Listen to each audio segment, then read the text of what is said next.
Hey guys, LJ back, and wanting to share an awareness of how things like meditation help us. You might see out in the memes, in the teachings, in the traditions, we hear about how important it is what we're thinking, right? And what we're even saying. But yes, this importance of what kind of thoughts are we having? And that's where I feel like it's important to realize that that's where meditation can really help us. And this idea that meditation is not simply about quieting the mind, it's also a lot about just listening to, observing, watching our mind, right? And seeing what kind of thoughts are happening so that we can become more aware of how we're using that power of those thoughts. And those thoughts are energy, right? And they are creating. But it's important to see that our practices that help us listen to ourselves, tune into what we are doing in the mind, are super important.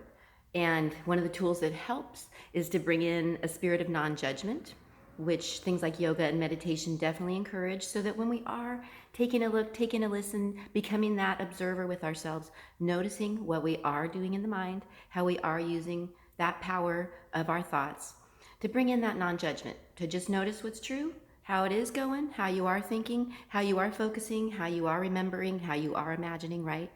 With that non judgment, even a sense of self love, right?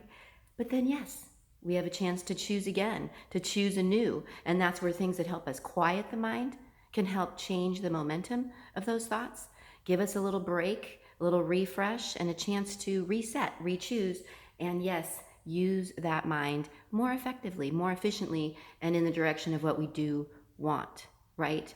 So that's where we can see that our meditation is so helpful, but it's not just about shutting out the mind right away, because you get a lot of valuable information, awareness, and connection by having that time to also listen to and observe that mind.